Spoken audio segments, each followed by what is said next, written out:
Today in the nerdy news you need to know about, the Wonder Woman game might be in trouble. Gee, who said that last year? Rocksteady is reportedly returning to Batman, and Rockstar doubles down on 2025 for GTA 6. We'll have all this and more because this is Kind of Funny Games Daily.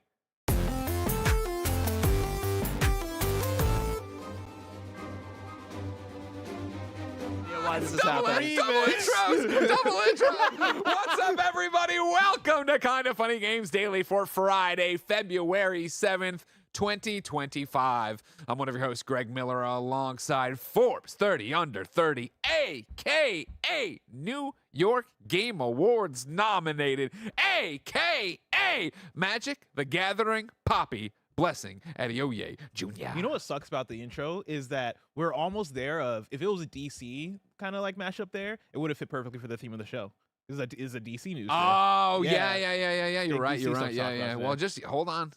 Hope. You come on, just hope a little bit longer. You know what I mean? Hope for what? Superman to be a good movie, relaunch an entire universe. James Gunn doesn't get fired in 3 films and we're all off. You know what I mean? Come on. Where do you stand? Because I'm sure you've talked about this a billion times, but I just haven't heard it. Where do you stand on Batman as a character? Should he be, I guess, like owned by, is it Matt Reeves that does the Batman? Yeah, Matt Reeves. Or should James Gunn take him back and be like, you're part of our universe? Or should it be both? Should we have 2 Batman? It should be both. It's stupid that it's even. I mean, no. Like comics are comics, and I think especially the comic fan now is so educated. I'm sorry, the movie fan is so educated in the way comic fans are educated that I think it's so simple to be like, no, here's the Batman 2. It's its own universe. It's its own thing. And then here is what James Gunn has pitched, right? Of like Brave and the Bold. It's Batman and his son doing this. It's like, yeah, fuck, let's go. Let's set it up in a different way and have it all set. Now, I think Robert Pattinson's Batman is very, very cool. Matt Reeves' Gotham is very, very cool. The Penguin. Oh, yeah. Penguin what a is show. So good. But I love the idea of not having those have to be linked together that way, especially when it looks like James Gunn's universe is so fantastic. And I don't mean fantastic in quality. I mean fantastical in properties of like, yep, alien dog is there. That's totally normal. Everyone goes, yes, this dog makes sense. It's a totally normal I can't wait to see what's up with the dog. Because I've heard about crypto all of my life, right? Yeah. And I've heard about dude. In the streets have always been talking about crypto. They've been talking about this crypto dog, Yeah. and I'm like, what kind of currency is it? But like, I've heard about crypto forever, but I don't think I've actually like watched anything that involved. You ever crypto. watched the cartoon back in the day? Which one was it? Because I think The maybe animated I series, have. Superman the animated series. No, it was on like Cartoon Network. You had like crypto and pals. and Oh, stuff like yeah, that. You know, yeah. and that was my introduction. You could also look at the League of Super Pets. Or, yeah, League of Super Pets. The Rock's movie where he was crypto. I might have. I definitely didn't see the Rock movie, but I might have seen the cartoon that you're talking about, Roger. But I didn't watch much of it. Because were there other dogs? Like, was there a Batman dog? Oh yeah, I remember this guy. Yeah, I believe there was. Oh, Yeah, I remember this guy. there was a Like a Batman dog and a Wonder Woman dog. Yeah, there's cat. Look at Streaky the this Super cat. Cat. What? Streaky the Super Cat. She's What? Supergirl's cat. Oh, There's That also makes a sense. horse. Oh I'm yeah, gonna see, get there's into the all bat this. dog. Wonder Woman has a kangaroo.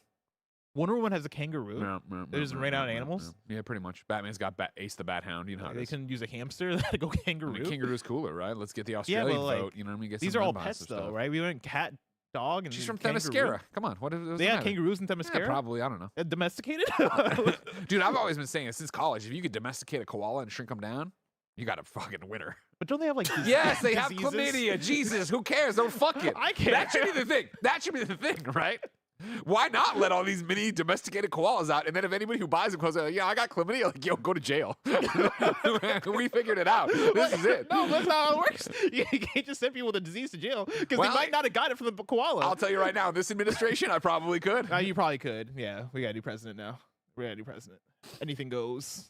Speaking of anything goes. Oh no. No, let's talk Am I about video fired? games or anything goes. If you didn't know, this is Kind of Funny Games Daily each and every weekday. We run you through the nerdy video game news you need to know about.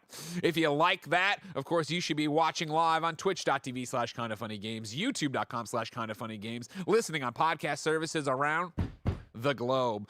If you are watching live, you have a special job. You can YouTube Super Chat on youtube.com/kindoffunnygames and give us your thoughts, your opinions, and more on the day's news to hopefully be read as part of the show. If you're listening later, guess what?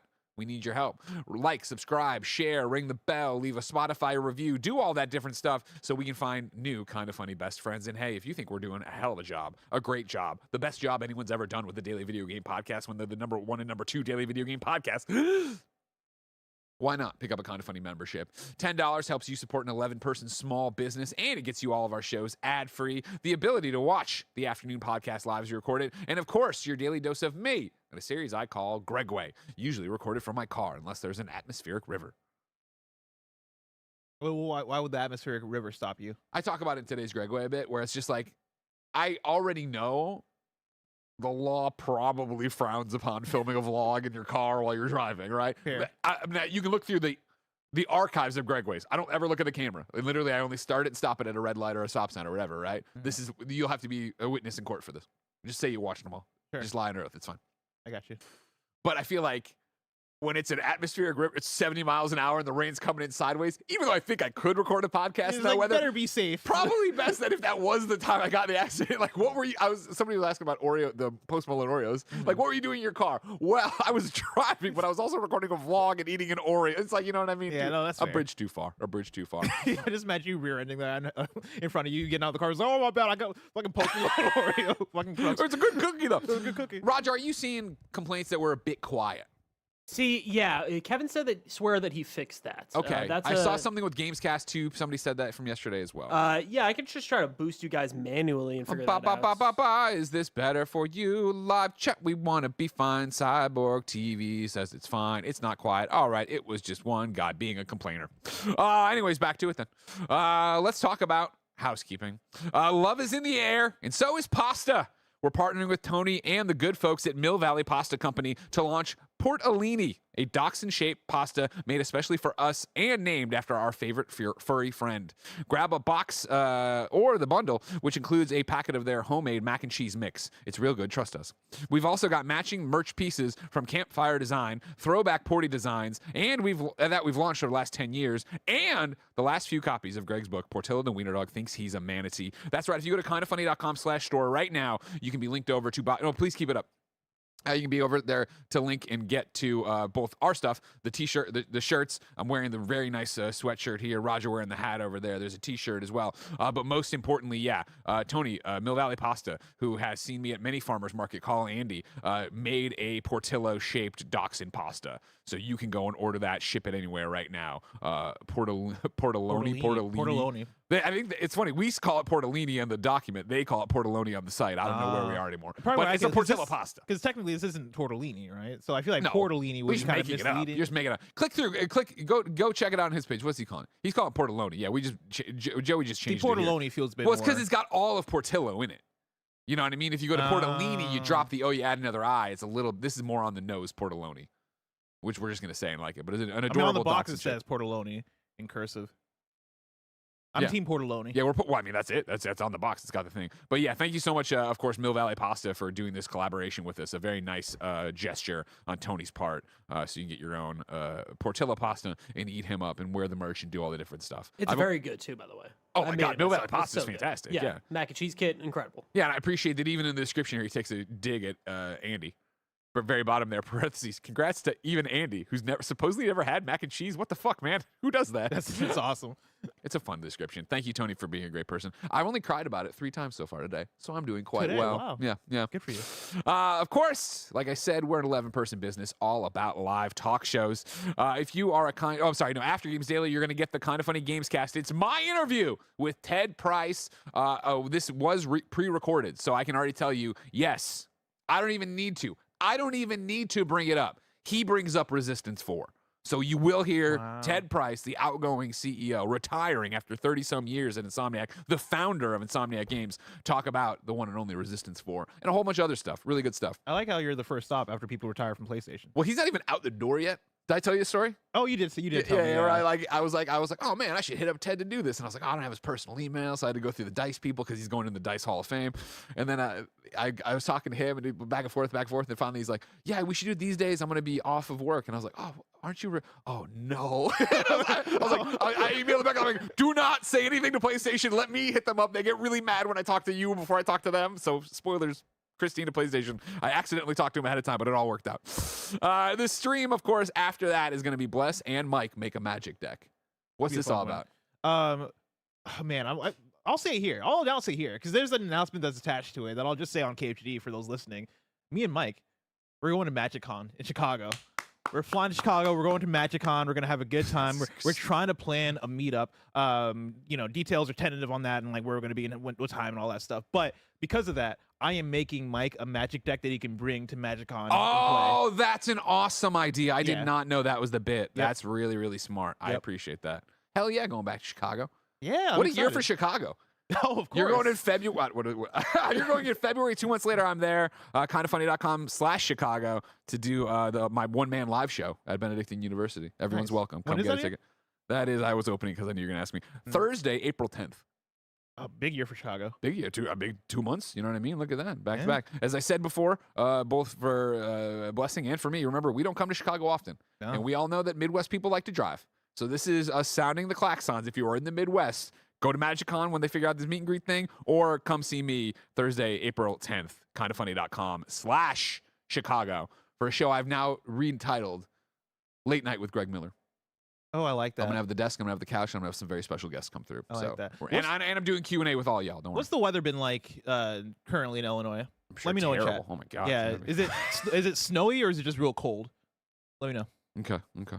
I mean, but even now, your definition of a real cold's gonna have changed. I mean, I know, yeah, but I still don't know I know how cold it is over there, and it's cold. Okay. It's cold. Fair enough. Get a little snow.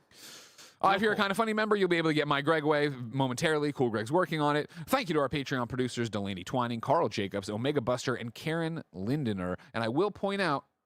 Lindner. I've been trying to figure it out all week. Lindner. Lindner. Because there's an N-D-N. There's N's right around the D. Yeah. Both sides. So what did I say? Did I say Linder? No, you said it right. Lindner. I've been Okay. messing it up. Oh, okay, Every okay. single time I read it, I'm like Lindner. Yeah. But I didn't know how to like roll it, you know? Yeah. What I want to point out is I apologize to, I think, OmegaBuster and Karin, because when I recorded the Ted Price thing, I had last month's producers in there. So you don't get a shout out with Ted Price. So if you ever see Ted Price in public, you're like, hey, I'm OmegaBuster. I sponsored your episode. You're like, the fuck you did. And I'm sorry about that. You don't have that in with Ted Price anymore because of me. I digress. Today we're brought to you by Aura Frames, but we'll tell you about that later. For now, let's begin the show with what is and forever will be the Roper Report. Time for some news. 6 items on the Roper Report. Baker's dozen. Everybody's saying like 20 to 30 degrees currently, which I think I'll be okay. Like I'm gonna suffer, but I'll be Mike's okay. well, I'm so worried about Mike. But he's snowbike Mike. That's true. It got cold up in the Tahoe. That's fair. I almost said up in the Ho. That wouldn't have been. No. He always That's said, some cold. what he Never always, mind. what he always used to say was when it rains in the bay, it snows in the Ho. And so I started calling it the Ho. Well, you can't say the Ho. You can't be saying that. I digress, everybody. Straighten your ties. Number 1, the Wonder Woman game has reportedly been rebooted and is years away. We go to Jordan Middler VGC, who's talking about Jason Schreier's Bloomberg report. Warner Brothers' Wonder Woman game is quote-unquote years away from release, according to a new report. Wonder Woman, which is being developed by Monolith Productions, will use the Nemesis system from their acclaimed pair of Lord of the Rings titles released during the last generation. The game was announced in 2021 at the Game Awards. Since then, nothing has been shown from the project. Now, according to Bloomberg, the project was rebooted last year and switched directors. Quote, one of the company's biggest bets in development, a video game based on Wonder Woman, has struggled to coalesce, according to people familiar with the project. Early last year, it was rebooted and switched directors. The game has already cost more than $100 million, said the people who asked not to be identified, discussing non-public information, and is still years away from release if it ever makes it to market, end quote. Elsewhere in the report, it's claimed that both Harry Potter Quidditch Champions and Multiversus flopped. Last week, Warner Brothers announced the development of Multiversus was coming to an end.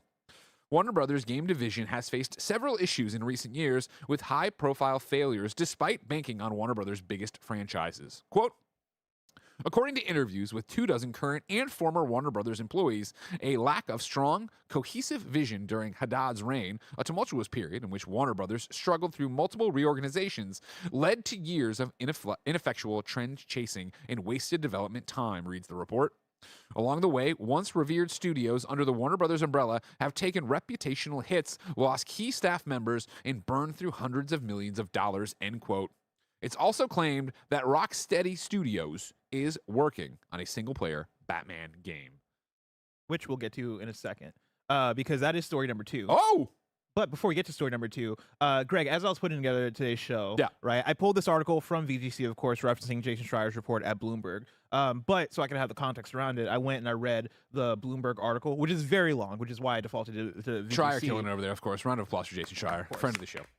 As I read through Schreier's report, every few lines, I'll read something where I'm like, oh, that's interesting. Let me put that in a bullet point in the doc. And then I kept going, and I have like a bunch of bullet points here. Let me so I want to read through some of these bullet points. points. And this is even outside of just the Wonder Woman thing. This is just talking about Warner Brothers as a whole. So Warner Brothers Chief Executive Officer David Zaslav told investors in November that the company's video game business was substantially underperforming its potential. The company had been counting on Suicide Squad and multiverses to generate revenue throughout this year. Warner Brothers,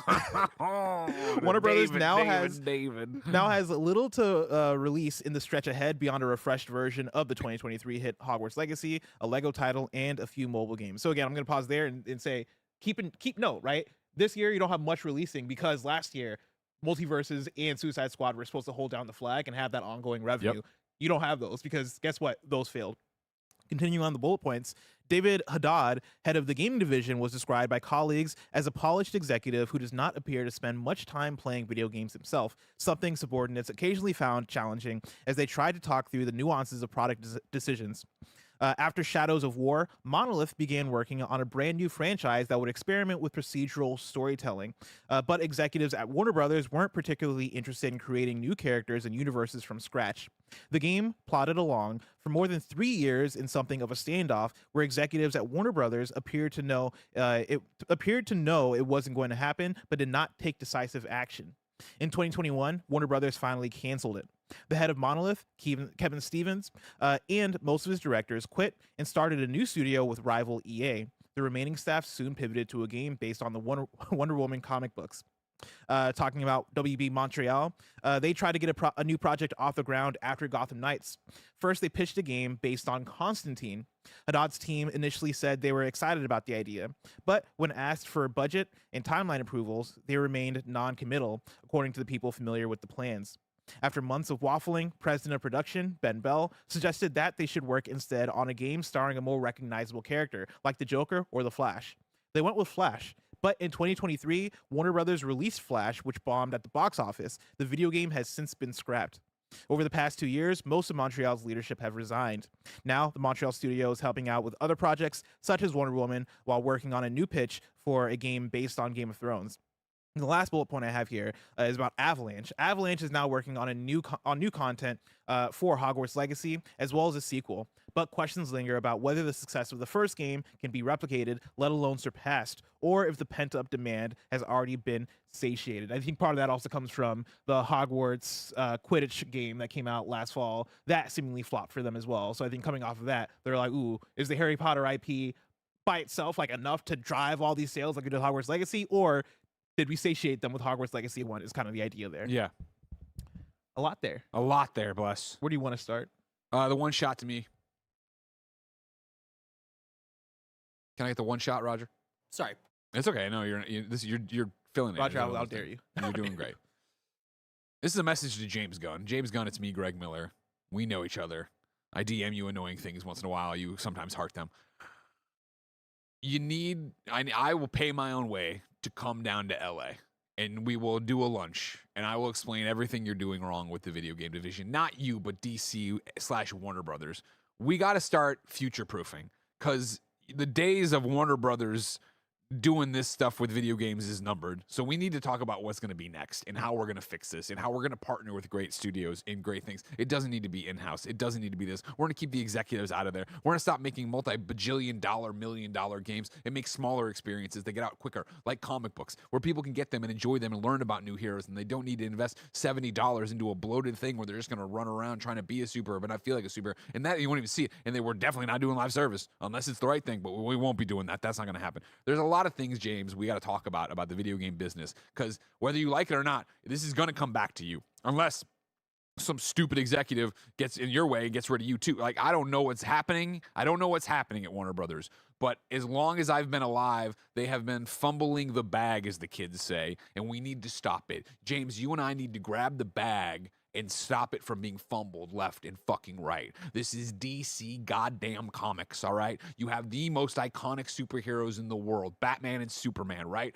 Wonder Woman too, but then we'd start to get in an argument about how successful MCU is, and I'm not trying to do that. This isn't about Marvel. I'm just saying this should be so fucking easy. You should have money falling out of your goddamn pockets from the video games y'all are making. But if it's not some bejeweled match 3 game that I get excited about, that I played the shit out of and it's a good game, if it's not that, it's not happening. And Randy, I know you're watching this too over at DC. What the fuck is happening? We got to get together in a room and we got to figure this out, because we got to, it's not going to be executives forever from this Warner Brothers thing that don't know what the fuck they're talking about. They don't know what the fuck they're talking about, and they've lost all this money, and clearly these poor studios are going to be closed, and then it's going to be, what do you do with these things? And you're going to license the IP, and you need someone who understands games, and that's me. I still have to work here though, so this isn't even a job thing. I just need to come down and tell you who you should be working with, not Mike Bithell. Thank you.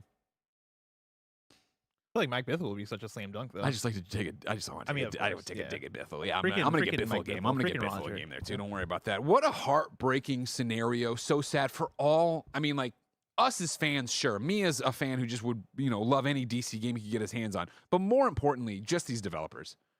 Hey, go work for years on this thing with little to no instruction, and then it's going to be told, nah, that's not the thing. Hey, you're working on a Constantine game? That could be really cool. That's a hero, or anti-hero to a degree. People know but don't know, maybe. So, yeah, you could probably be the definitive version of that, right? Oh, so you know what? It's not recognizable enough. Let's go to the fucking Flash. The fucking Flash! And it's the thing of, where's the Superman game?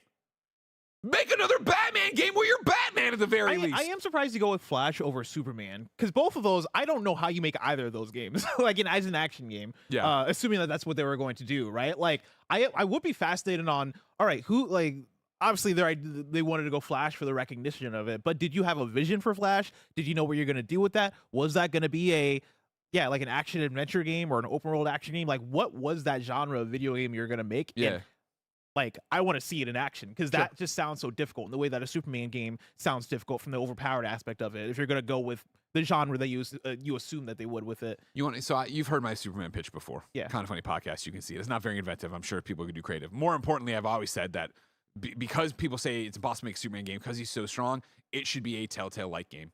The Dispatch, of course, coming from Ad Hoc Studios, where you're sending out superheroes and doing that whole thing, and Laura Bailey and Aaron Paul. Maybe that's going to be what I've always said they should do with Superman. Even an Invincible game would be that way too. I think IMO. To jump to a Flash game, you want to know where I'd immediately jump to? Where? And stick with me because it's not going to make immediate sense. You like this one? I want it to be like the Talos Principle. Flash's big thing is changing the timeline and screwing this up, right? So you're doing the thing, you're the Flash, and whatever the gameplay is, but it's the idea that you're fighting Reverse Flash, right? And so you're trying to catch him, but that means that you're constantly going into this time loop and coming back, and then things are different. It's what we always want out of the multiverses stuff. It's what I wanted out of Starfield with New Game Plus, of like, I show up and you look different. Sarah Morgan's this, that's happened, that doesn't happen, right? So it's like, that's lame. Where it'd be awesome if you built a game where that was the whole thing. Yeah. Where you're playing maybe even the same like 30 minutes. How do you make, you know what I mean? New things, Gorilla Grodd, this is happening, what's going on? There's something there. I think that's awesome. My thing with that is that doesn't sound like a WB Montreal game, No. right? Like, and I think, Well, that's my whole thing is, again, sorry, Yeah. I've ranted. You well, keep talking. I think I'm going to say the same thing you're about to say, which is the Marvel Games route is so smart and so, I think, appropriate for what Marvel has as IP. You have all these heroes, so many of them are recognizable, and there's so much you can do with it. DC is the same way. You have all these heroes, and like, you have heroes that can be depicted in so many different ways, right? Like, you can have multiple Wonder Woman games, you can have multiple Superman or multiple Batman games in different genres, right? Like, those are the characters that you have and that you work with. And so to your Talos Principle pitch, right, which isn't exactly Talos Principle, but I'm sure there is a smaller developer that you can look at and go,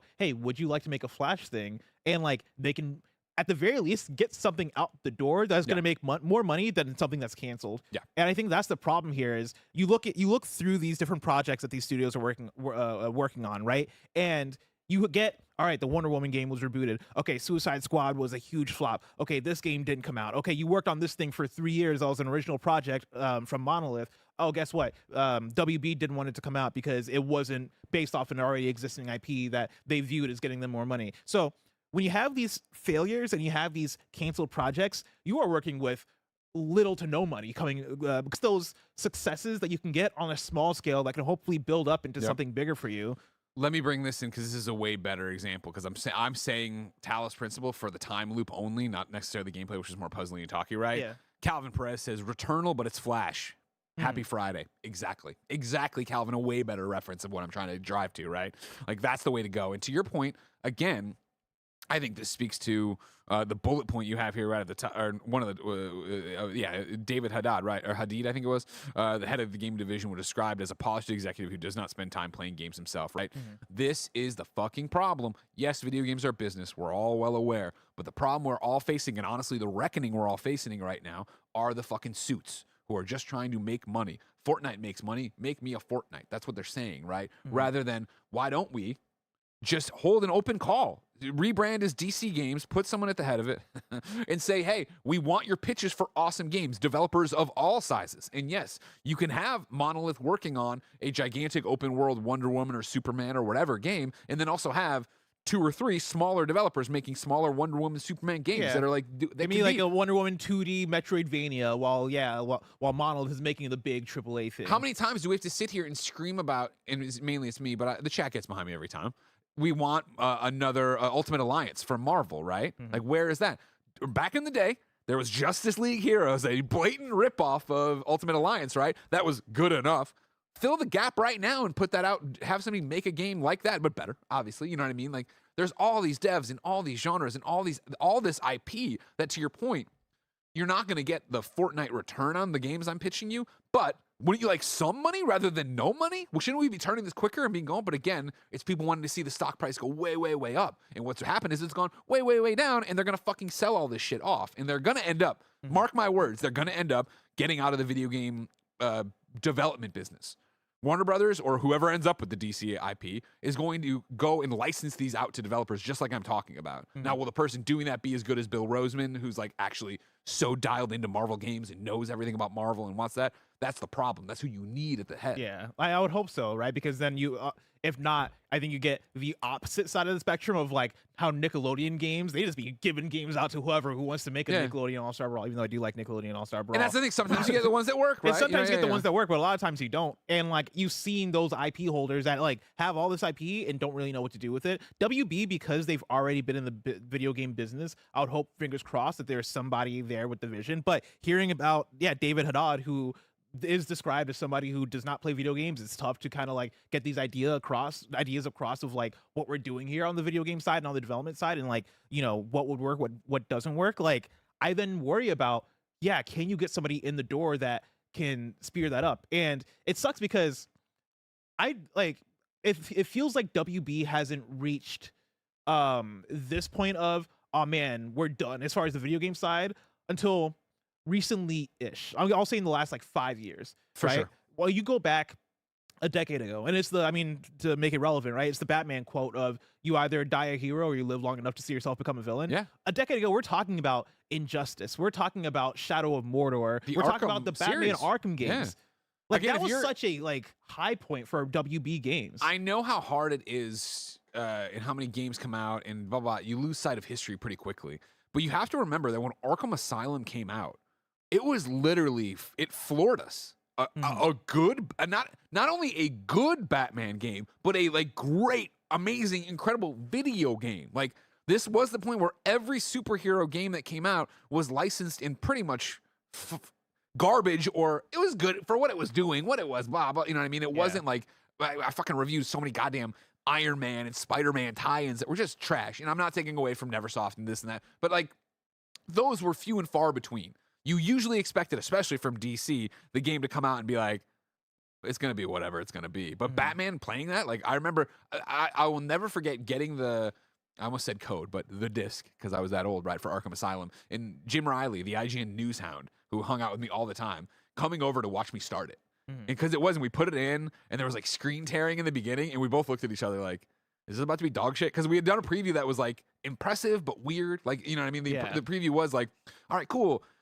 You're spamming B and beating the shit out of all these guys, and now you're up there and you have to be required. Like, well, how do you get up there from there and do that? You know what I mean? Like, it was very interesting with juxtaposition. But to get there and play, and be like, holy wait, this is good. This is really good. Holy fuck, wait, blah, blah, blah, blah, blah, blah. Yeah. Like, they had the tiger by the tail. Yeah. And Warner Brothers games should have been like, holy shit, this works and people love it. Let's do the single player Wonder Woman, single player Superman, and all that stuff right there. Yeah. And instead, they just never got it together. and the villain part of it, like, because I think as we've been talking for the last like however many years about all of the shifts we're seeing in video games, right? Especially as we're seeing like a lot of failures and a lot of a lot of games not being able to live up to what it seems like their expectations are. It seems like it's a very similar story across the board of trying to chase something, trying to chase trends, those trying to trends. chase IP power, as opposed to, hey, guess what? Monolith, who made Shadow of Mordor and Shadow of War, they have an idea for an original game that is about telling your own story. And like, from the guys who invented the Nemesis system, that sounds really cool. Yeah. Like, that sounds really awesome.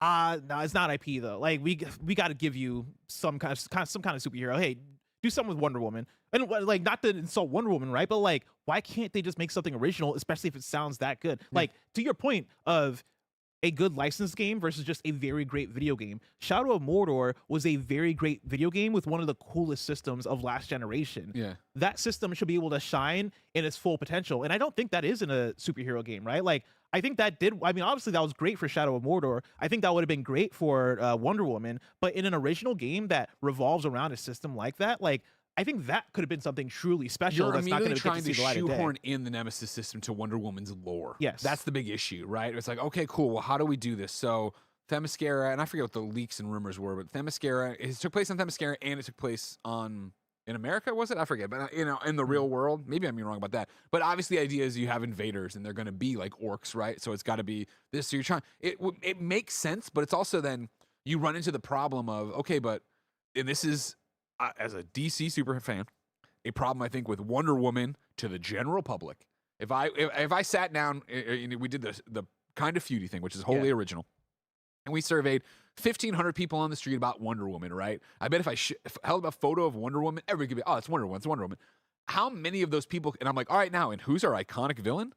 Like, who's the person she always faces off against? And they'd be like, maybe they grab Cheetah from the fucking horrible 1984 movie. Maybe they like. I don't think they're gonna throw out the God of War. Man, Pedro Pascal. Yeah, exactly. Like, right. I think it's like, I think you get into this weird thing of just like, okay, in Pikunagi says Cheetah probably. I mean, for a comic person, it's Cersei, but like, I don't know. I don't think anybody's calling that out. I don't know. Like, I think that's one of the issues with it. Of like, you put up a license like that, and I was excited for the Wonder Woman game, of course, to some degree. Like, why isn't this a Superman game? But excited for the Wonder Woman game. But then it is like, I think in some ways that IP gets in the way of itself. In the same way Superman. People have preconceived notions. They know this character to some degree and have at some point been like, I don't need to know who Wonder Woman's villains are. They've never been interesting. I've never seen something great done with them. Same with Superman. He's too powerful. This, that, the other, right? Like, there's a mountain to climb to do that. And so, like, would that IP have brought in more people than just an original game using the Nemesis system that they haven't done anything with, not to their own fault, because of course who's over them. And obviously, like, large article, but yeah, the context around it was essentially WB being like, hey, like, we want something that is IP based. Like, look at the DC lineup of characters and superheroes. Like, what if you did this? What if you did that? All right, cool, we'll do Wonder Woman. Same with the developer that was working on Constantine. Like, hey, what if you did something with Joker or Flash, because they're more recognizable? Like, everything has to be IP, which is unfortunate. And like, to the hero to villain dynamic, of course, we got to talk about Batman in a second. But when we talk about outside of DC, we're talking about Game of Thrones, we're talking about Lord of the Rings, we're talking about Mortal Kombat, which is like NetherRealm, a studio that is a game studio, right? But Mortal Kombat has become one of those things where it is as big as any other IP. Like, it fits as in the, I guess, like, IP race of, like, we want something that's going to make money. We want something that's going to do big, right? Which is awesome. And like, it's great because NetherRealm, that is their bread and butter. It's Ed Boon working on this thing, and he has worked on it for decades. But even Mortal Kombat nowadays, like, I feel like it's lost some of the sauce, and I'll attribute that to like some of the monetization aspects of it as well, where you're looking at like the DLC and you're looking at like, I don't know, some of the ways that it feels like it's been lost to time a little bit. Like, other fighting game franchises have kind of caught up and surpassed it once again in terms of like the gameplay feel of it, to where that I also feel like you got to figure out as well. And the thing that I worry about even more so than even just the stuff I said is, are you going to allow the failings of the other, like the IP race, the trend chasing, all that stuff to now fuck with the Mortal Kombat side of things? Of, you're going to sell that company, right? Like, if you get out of the video game business, does that mean NetherRealm shuts down? Does that mean the IP? Somebody would buy NetherRealm. The They would IP sell just it for becomes sure. like, you know, IP is a more interesting dormant. thing. That was another rumor, right, from the last 2 years, I'll say, maybe even just the last year. But it was that WB Interactive Entertainment was trying to sell all these studios, right, but keep the IP. Mhm. And so it was like, Well, license back the IP. exactly. So it's like if I'm whoever, Xbox, and I buy Monolith, cool. If you want them to keep making the Wonder Woman game, you got to license the IP from DC, right? Yeah. So it's like this really bad. It's like, why would you buy NetherRealm if you're not going to buy Mortal Kombat? Exactly. Yeah. Or even like obviously Rocksteady can make something original, but if I'm buying Rocksteady, kind of We want know that what we want, Batman yeah, too. Like I don't know if I But want to buy again, it without that. you love to bring it up all the time. Now we're into the ship of Theseus. How many Yeah. people at Rocksteady? We've seen all the founders leave, right? Like how many people at Rocksteady are the people who made Batman? Speaking of Batman, Speaking of Batman, story number 2. After I remind you about the Kinda Funny membership. Of course, remember everybody, we couldn't do this without your support. Pick up a Kinda Funny membership either on youtube.com/kindafunnygames, patreon.com/kindafunny, Apple or Spotify, where $10 gets you all of our shows ad-free, a daily dose of me in a series we call Gregway. But you're not using your benefits right now, so here's a word from our sponsor. This episode is brought to you by Aura Frames. I'm going to be real. Aura Frames might be the most popular sponsor product people here have ever had at Kinda Funny. Many of us have Aura Frames set up at their desks, and even more of us have gifted them to friends and family to absolute rave results. Aura Frames was named the #1 digital picture frame by Wirecutter, and it's for a good reason. It's so easy to set up, and they have different frame options. We gifted Aura Frames to Gia's mom and dad this holiday, and they're both obsessed with us being able to upload our wedding photos straight to their frames. All you need is the free Aura app and a Wi-Fi connection, and you can upload as many photos and videos as you want, and your favorite live iPhone photos will play right on the frame. Right now, you can save on the perfect gift that keeps on giving by visiting auraframes.com. For a limited time, listeners can get $20 off of their best-selling Carver matte frame with code KINDAFUNNY. That's auraframes.com, promo code KINDAFUNNY. Don't forget to mention that we sent you to show your support for this show. Terms and conditions apply. Baby, come back. We move on to story number 2. Rocksteady is back working on a single-player Batman game. It's claimed. This is Jordan Middler at VGC. Rocksteady Studios is working on a Batman game, it's claimed. According to Bloomberg and Jason Schreier, as part of a report explaining what each of Warner Brothers Game Studios is currently working on. It's claimed that the studio, which made its name with the Batman Arkham franchise, is going back to work on the Batman license. Quote, Rocksteady is looking to return to Batman for a single-player game, but according to people familiar with the timeline, the new project is years away from landing, the publication states.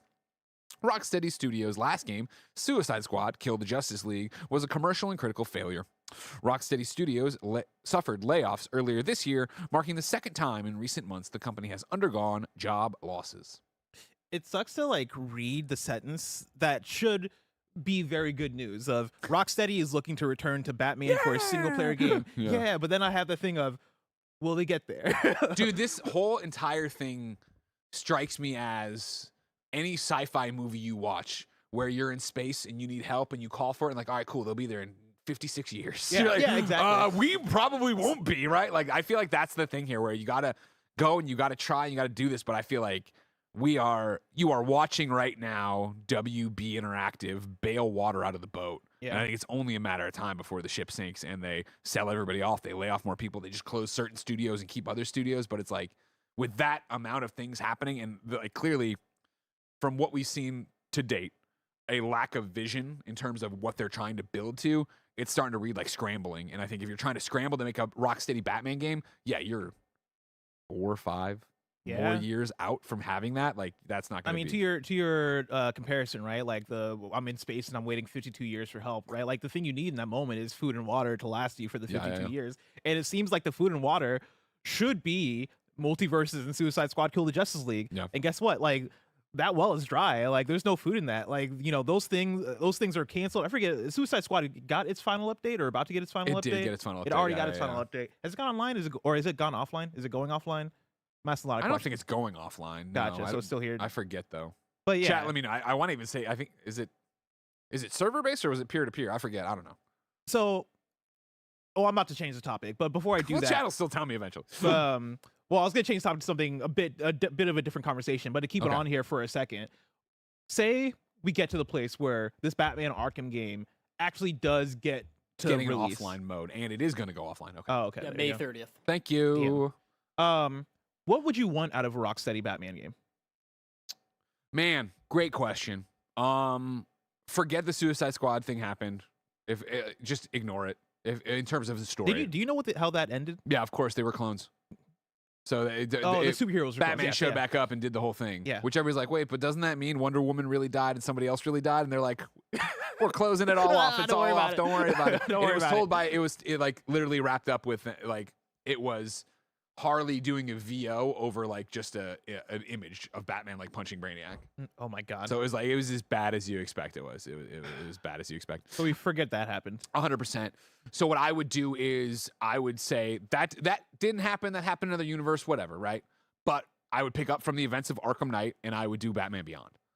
Oh. And I know that Bruce is dead or whatever, and blah, spoilers for Arkham Knight, you know, all this stuff, right? But there's ways, obviously, creatively around that to do whatever and have Terry find the suit and we go off on that, and that's the story we get with Bruce in his ear. Maybe it's an AI or something. Now, of course, all this fucking sucks because, of course, we've lost Kevin Conroy, the voice of Batman, the voice of the Arkham series, but Roger Craig Smith continues to kill it as, you know, before I think we could do after, and you had him gruff up the voice, make it even older than, obviously, Kevin Conroy's Batman. We could have some fun with that and go that way. But I think that's the way to keep it going and have cool shit. I like that. Do you think that there's a world where they just ditch the Arkham of it all and then just do some connection with the DCU? Same thing with no, there's no connection with DCU. No, I don't. think I so. think that's such. I mean, like, first off, I know James Gunn, when he took power, originally said that, oh yeah, and the games would tie in too, and then they've walked that back probably because they saw the train wreck that they have at their feet here, and like how stupid an idea that is. If it just doesn't. I mean, it can make sense in the way that it's in the DC multiverse, like, you know what I mean? Like, yeah, there's Corn Sweat over there, and then there's whatever's happening over here.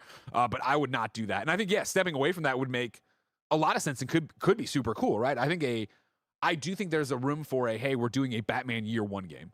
Right? And I know that, oh, well, that's what Arkham Origins was, right? And it's like, yeah, but no. I mean, like, let's have it be like he is going out on his first missions and he's in like the cloth suit, right? And so like the upgrade path is building a better bat suit, figuring this out, you know, unlocking this, learning new fighting stances and things as you go through it, do it. That could be really cool. And then I think the other, you got to go away from what Arkham is, right? But I don't think you go away from what Arkham is as much as like Gotham Knights does, where you're not Batman at all, right? Where it's like, that's not what people's power fantasy is, right? I think Batman Beyond in as a Arkham thing, great. I think doing a Batman game that is Bruce Wayne is dead, and I am Dick Grayson, and I'm taking the cowl. I am Damian Wayne, and I'm taking the cowl. I think there's something there of like, okay, now I am being that Batman, and you do it, but I still think so many people want that power fantasy of being Batman, and there's so much going on with Batman right now. Early on, I saw someone shout out of like, oh, Absolute Batman, they should just do that game. They should go do Absolute Batman. What's Absolute Batman? It's the new. It's a comic run right now that people really like, where Bruce isn't a millionaire. He isn't all this stuff. He's just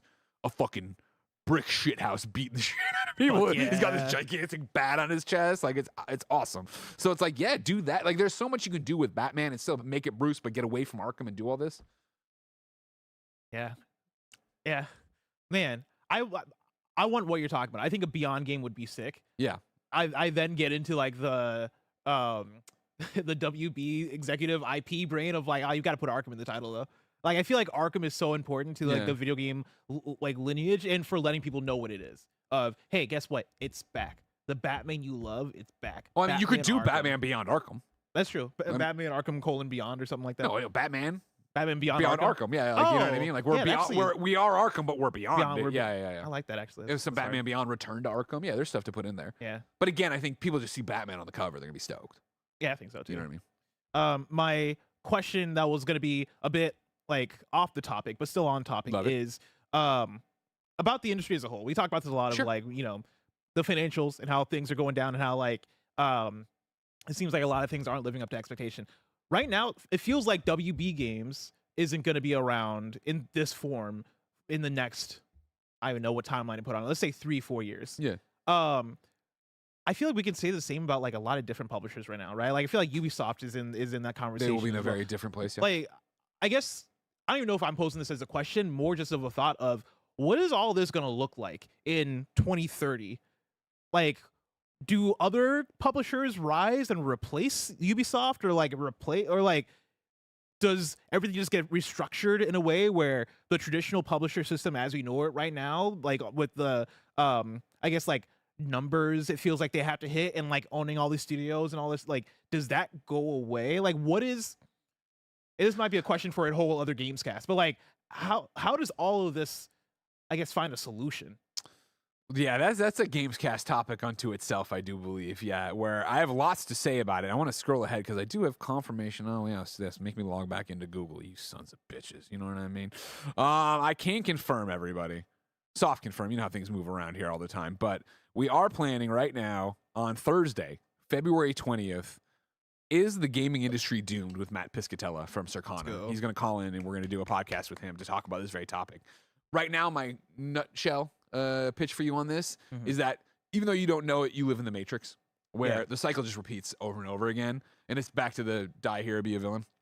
Where I think, yeah, these big things are going to flare out and go away, but then you're going to see these smaller publishers that are doing small things and making the right choices right now, making smaller games with smaller risk, become successful and get bigger until they start making bigger games, and then hopefully, but probably get into a situation like this, right, where it is like, oh shit, we're overextended and things are starting to fail, right? I look back at going to THQ events and how big Midway was and all these different things where Activision by itself, right? Where they were top of the mountain, king of the castle, making these games, and then they got into annualization. They got into the U-Draw tablet for THQ. They made bad choices that then left them exposed, so they either get closed or they get bought or they get acquired and da-da-da. So it's like, same thing here, I think, when you look at a Ubisoft of, they're making small games and doing all this cool stuff. Then they start making Assassin's Creed, and then they pull back and they fight off Vivendi, and now they're to a point where it's like nobody cares, and it seems like you're in bad shape, right? Like I feel like that's going to happen again for a lot of people here, but I don't think the traditional video game publisher is ever going to go away because it can't all be Xbox, PlayStation owning these studios, right? And there'll always be a place for someone else to come in, and all you need right now is somebody who understands how much money they can actually make off the video game market. Which is hard, of course. There's a million different moving parts to the games and yada, yada, yada. But, like, to our point, if you don't chase trends, you're going to be okay. You're not going to be rich, maybe. Exactly. Thank you for putting a button on it, right? Where it is that idea of, like, you look at all the independent studios who do make it. There are plenty that fail. I think that overextend themselves, that mortgage the house, and they shouldn't have done that, da-da-da. But the ones who do make their game, and we talk about it, we enjoy it, it gets a 7.5 or whatever, and guess what? Years later, they make another game. Like they're doing it because they didn't go crazy. They turned that game in 2 years. They didn't leave their jobs until they were satisfied and ready. Like there's a way to do this and be healthy, just not be fucking billionaires.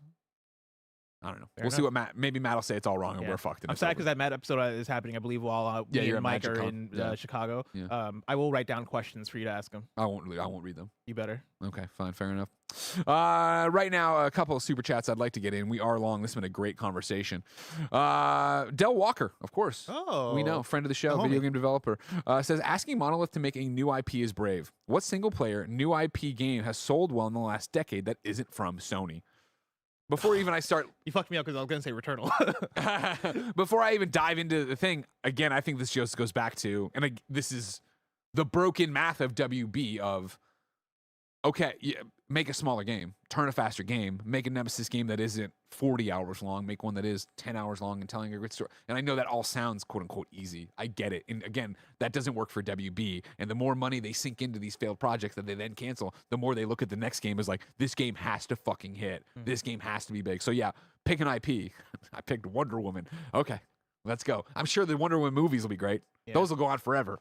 Clearly, they're dedicated to that universe. Oh, fuck, they got rid of that universe. Like, there's all this stuff. I do think there's a balance to it where I think it's IP is worth growing and IP is worth maintaining, especially if you're WB and like you thrive on that IP. But I think at the same time, you should have studios that are working on those feelers of what is a new IP that we can make that hopefully grows into something big so we can continue to work towards the future. Yeah. I think I know you said that's not PlayStation, but I think that's what's worked well about PlayStation in the last generation is you had that period where you had Horizon, Ghost of Tsushima, Death Stranding, Days Gone, but that we don't talk about Days Gone. But like you were able to put out like those new IPs. Not all of them are gonna hit, but guess what? When some of them hit, those turn into money makers over time. And like those don't go stale as quickly, right? Like I don't think you can rest on your laurels of, hey, we've had IP that's been around for 2 decades. Certainly the kids are going to love this for the next 10 years, right? Like I think you got to continue to innovate and find things new to mix in with that circle of IP that you own. 100%.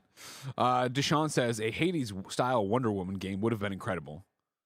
Incredibly derivative, but I would have enjoyed it. I would have loved that. Yeah, if you were to give that to Supergiant. Yeah. Oh But, God. I mean, Supergiant's gonna be like, no. Why don't we just put a Wonder Woman skin in Hades? Like Yeah. that's the game we already made. Volk Dasher says, I understand the disappointment, but we go a bit too hard at the teams trying to jump on live service. They had to at least try. The real anger should be directed at the failure to course correct. I like to think that we don't lash out at the teams as much as the executives saying, I want another Fortnite. But yeah, I don't blame teams for doing what their bosses are telling them to do. Yeah. I just think it's bad bosses. And that's why I need to go to lunch with James Gunn. And he'll say, Greg, I really have nothing to do with video games. Greg, I have And I'll no say, idea what you're but talking you're about." going to. You're going to, James. And that's where it's going to go on to. And then, geez, man, Tyler comes back in. Apparently, the answer for all the DC games is given to Supergiant. Give Flash to Supergiant to make a roguelike around escaping any DC villains. Yeah. Sure. Good I was playing Outer Wilds yesterday, as Yep. I do, Yeah. and the Flash idea I think could fit it like in that format as well. Like there's something there. I think that's Yeah. a really cool idea. Let's move on to number 3 on the Roper Report. GTA 6's release date is still set for fall 2025. The Take-Two CEO insists, quote, we feel really good about it. This is Wesley Yin-Poole at IGN. Grand Theft Auto 6 is still set to release in fall 2025. Parent company Take-Two has insisted. Reporting its third quarter ending December 31st, 2024 financial results, the Rockstar owner listed GTA 6 for fall 2025 on PlayStation 5 and Xbox Series X and S. That means that for at least now, GTA 6 is still on track for its previously announced release window and has not been delayed. Speaking to IGN ahead of the release of its financial report, Take-Two CEO Strauss Zelnick said that while, quote, there's always a risk of slippage, end quote, the company, quote, feels really good about fall 2025. I love when people lie. I love when people refuse to tell the truth. For the sake of my fantasy critic, I hope you're lying, Strauss. I hope you're lying. I'll believe it when I see it. Yeah. And I'm not going to see it. I'll see this game in 2026. Yeah. Yeah, I mean, that still feels right. That still feels real. That, yeah, I won't make it, but it's nice to see them out here holding the line, saying, I'd love to be shocked. I would love to be shocked. I would love that'd to have be it. sick. Yeah, of course. Yeah. We shall see, everybody. Number 4 on the Roper Report, Nintendo patents show the Switch 2 Joy-Con may indeed work like a mouse, and so might a new controller. This is Jay Peters at The Verge. Newly published Nintendo patents show that the company has been exploring a version of its Joy-Con controllers that can work like a computer mouse, a feature Nintendo has hinted will be coming to the Switch 2. In its Switch 2 teaser video last month, Nintendo showed 2 Joy-Con controllers sliding along the ground, much like you'd move a mouse. But the mouse-like functionality may not just be limited to Joy-Cons. The patents also show that Nintendo has explored adding mouse-like functionality to a split controller with a larger, more traditionally sized grip. Images in one patent show a Joy-Con being held horizontally with the SR and SL buttons facing downward and a person's thumbs on the control sticks. This seems to indicate that the optical sensor would be facing downward so that you can hold and move the controller on a surface like a mouse. Another image shows the Joy-Con being used upright, while the right Joy-Con is used with the mouse mode, imagine WASD, but with your Switch controllers. In a machine translation of the patent, which is in Japanese, the term, quote, mouse operation sensor appears 28 times, which suggests that there will be technology inside the controllers that makes them work like a mouse. Mouse-like Joy-Cons have been rumored for a while, but I've been wondering if or how the functionality would translate to a more standard controller. Based on the patent drawings, Nintendo has designed a split controller with a more traditional console grip, and it appears that at least the right side of the controller could be placed on a surface and operated like a mouse. The second patent also shows what looks to be a controller dock of some kind, where the Joy-Con can be laid down and presumably charged. Roger, in the article, I think they have like images of what seemingly might be like the Pro controller that you can essentially split into 2 and Yeah, use. I keep on getting a 404 for that link for some reason. Nintendo's coming after us. Yeah, so I'll They're keep already on trying after to find it. Appreciate you. I was explaining this to a friend a few weeks ago after like the Nintendo Switch 2 like reveal trailer, and I was trying to explain to them how like, oh, it seems like you can use them like a mouse, and then I'm not prying, but I really hope this is actually like a date, like a Tinder date Oh, or no. whatever.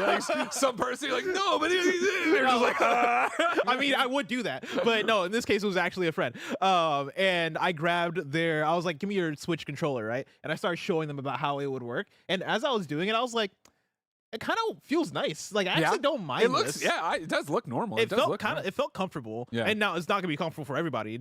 I think it's gonna be very dependent on like the size of your hands, and like obviously the Switch 2 looks to be bigger, and so maybe that means the Joy-Cons are gonna be bigger, so it might work for that. But I'm very curious and even excited to see what this looks like in the action. literal way that Tim wants to play games, right? Yeah. This is Tim's dream. That's insane.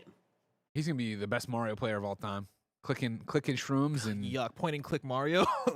he's clicking shrooms and kicking Goombas. That's the one thing I hope doesn't happen is when Mario Galaxy came out, you would use like the Wiimote to point at your screen and collect the little star bits on the screen. Fuck that shit. Yeah. No, man, I don't want. If I have to like, if I am doing mouse and keyboard Switch controllers and it's like, oh yeah, move the mouse so you can collect collectibles. I'm out of here. I'm not. I don't doing think. this. I mean, like, I think there'll be games designed for it, like in a snipper clips fashion. But I don't think Mario's going to be it. There'll be functionality they'll toss This is in. Nintendo we're talking about. I know. I think there'll be stuff tossed in, but I don't think it'll be like. You're gonna have to do. got it. You're gonna have to do point and click Mario Kart if they have anything to say about it. Don't do that to me, please. And to click on the item boxes to use them. Please don't do that to me. Number 5 on the Roper Report, Football Manager 25 is canceled. This is a press release. Sports Interactive regret to inform that following extensive internal discussion and careful consideration with Sega, we've made the difficult decision to cancel Football Manager 25 and shift our focus to the next release. For the large number of you who pre-ordered FM25, we thank you enormously for your trust and support. We are very sorry to have let you down. Please see the FAQs below to obtain your refund. We know this will come as a huge disappointment, especially given that the release date has already moved twice, and you have been eagerly awaiting the first gameplay reveal. We can only apologize for the time it has taken to communicate this decision. Due to stakeholder compliance, including legal and financial regulations, today was the earliest date that we could issue the statement. We've always prided ourselves on delivering the best value for for money games that bring the best value for money games that you can spend countless hours enjoying. It's canceled. Who cares? Is there anything in here I need to know about? Stumbling through all this goddamn corpo speak. No, I liked their statement about it toward the end of it because they kind of talk about like why they did it. Okay. Essentially, it was like it was a thing of obviously they delayed it for quality reasons, and then they didn't want to delay it past March because they have a Football Manager 26 that they want to release later in the year. So they can't ask you to buy this game and then expect you to buy the next game. So I just thought it was very interesting reasoning, and also just like, man, fantasy critics across the globe are just crying. So throw that back. But I mean, it doesn't matter, right? Because Andy can drop this. Did somebody counterpick it? No, No, nobody yeah, he can counterpicked drop it. it. Yeah, he Yeah, can okay. drop it. But it's just the fact that like We just like making fun of Andy. He sucks. Year after year, Football Manager is always, I think, the safe pick. Yeah, Because it's out every year, yeah. and then also it's one of those ones where only the nerds will play it, so he usually reviews pretty Yeah, well. yeah, of course. So to have it canceled, oh man, that's tough. That's tough on the fantasy critics out there. Yeah, This is he- all reliable. He wasted it. Yeah. 2 years in a row, technically. Because, last year, Barrett chose it, and then it got delayed, and then now it got canceled. Yeah, It's crazy. You hate to see it. wild. Except I'm glad it didn't happen to me or you. Yeah. Roger, you spent a lot of money on Ninja Gaiden 4. I mean, You still confident about that? yeah. I mean, look at this. Look at this right here. I got a crazy list right here. If all of these your come list out- is almost filled out. I yeah, love dude. it. I got love some it. crazy shit. But right these here. are also really good games. Yeah, they are, dude. These are really good And guess games. what? Like, if Gears of War E-Day doesn't come out, or it'll get announced for 2026, I get to drop it. I got some good choices here. I You could gotta have hope. Sometimes they don't say it, and then it just never happens. I could have counterpicked Earthblade. I counterpicked Mario. What am I doing? I counterpicked dude. 3D Mario. Oh my! What again? Are they gonna have a 3D Mario and Kart? They already got Kart. They've done it before. I know you're screwed. You losing Fantasy Critic once again is big news, but Yes. I'm sick of the big news. If I wanted smaller news, say the tiniest news I needed to know about, where should I go? You go to our last story, the Wii News channel, where we cover all the small news items you need to know about. Number 6, the Wii News. From Eurogamer, Dragon Quest III HD 2D exceeded Square Enix's sales expectations, though net sales for the game over the last 9 months have overall been in decline. Firaxis is promising fixes for Civilization 7 after mixed feedback at launch. They're prioritizing UI improvements, implementing community-requested features, and rolling out quality-of-life updates in patch 1.1.0. Wario Land 4 is coming to Nintendo Switch Online expansion pack on February 14th. What a way to celebrate Valentine's Day. Let's go. Hi-Res Studio, who makes Smite, is laying off 30 people. That's sad. And then Dungeons of Hinterberg is coming to PlayStation 5 on March 13th. You playing it? I did. Well, no, I probably won't go back, but I really enjoyed Dungeons, so pick that up if you haven't. Game Pass right now, I imagine, still. So if you got that, get that. But hell of a game. I really enjoyed my time with that one. Bless. Greg. We, of course, ask everybody watching live to keep us honest by going to kindafunny.com/you'rewrong to tell us what we screwed up as we screw it up. Let's see what I got in here now. We didn't delete some of this from Eric of Nobody says, Greg was referencing Talos Principle as a time loop game, but Talos Principle is a first-person puzzle game where you typically move blocks and lasers. Was I thinking of... Is it... Possibly he was referring to the Forgotten City. Is the Forgotten City the one that was a mod to Skyrim? Yeah, that's what I was talking about. That's what I was talking about. Thank you very much, Eric. Great catch. Great catch. I and never played the Talos Principle, so like as you were describing, I was like, I gotta play the Talos Principle. No, I was very much thinking I was referencing. I remember how much you loved Forgotten City. That great makes call. sense. Thank you. Great reference. Great call on that. Great, you're wrong. Yeah. Returnal's a better all over thing. And honestly, like that, I mean, Outer Wild, me referencing Outer Wilds is kind of also what you're talking about. There. Just in terms of the time loop. Great call though. But thanks for letting me power through my point there, everybody. Doing that one. I appreciate that quite a bit. Let's get a couple more super chats in here before we go to. I like this. Kyle talks about the cycle, right? Independent studio starts up, makes a hit, gets bought out, Megacorp runs it into the ground. Devs leave and start a new studio, and the cycle will continue as long as investors are the target audience and not players. Supergiant, I need you to hold strong. All right, don't sell. Oh, they're fine. Don't sell. Never sell, Greg. Come on. If PlayStation gives them $1 billion. Damn, I'd sell. Like, oh, damn, seriously. B. Corbin says, hey, Greg, after about 80 hours, I've finally gotten the Helldivers 2 Platinum. Pumped to jump into the new Warbond. Congratulations. That's some hell of a work out there. I like that quite a bit. I'm glad for that. Mara says Invincible premiere popped the fuck off, y'all. We are so back hype. Yeah. Oh, first 3 are out. First 3? Yeah, it's 3 hours of Invincible for you to go watch whenever you want to get in there. You know what I mean? Get in there. And then the final one I want is this one. Of course, we're about to have the Ted Price interview airs the Gamescast, and then after that, you're building a deck with Mike for Magic Con. Zeke Speak says, Bless. Tell me your Magic the Gathering colors/deck type or else. Oh man, it's a threat. Bonus points if you give me preferences for each format: Commander, Standard, Modern, etc. Oh yeah, I won't go that long because we're running on the show. But on my commander is Zimone. I go blue-green typically with across all the formats I do. I have a big focus on building up counters and landfall cards. Greg, that means like when I play my lands, there are like abilities that activate in my cards, and so like I might get more health to do whatever. And so I preface that, and then also drawing a lot of cards because green, and so that's that. Fantastic. Yeah. Ladies, gentlemen, and NBs, that's another episode of Kinda Funny Games Daily in the bank. But guess what? We're far from done. Of course, we're an 11-person small business all about live talk shows. So right after this, you're getting the Kinda Funny Gamescast, where I interview Ted Price, and of course, he talks about Resistance 4. After that, Mike and Blessing are... after that, we're doing Game Showdown, too. It's also pre-recorded because we have people out of the office today. And then after that, Mike and Bless are, in fact, doing the one and only Magic the Gathering deck building. It'll be a fun little stream to hang out for. Remember, of course, you can now go get new Portillo merch on kindafunny.com/store and Portillo pasta. No matter what you're doing, though, I hope you have a great weekend. Thank you for your support. And until next time, it's been our pleasure to serve you. It ain't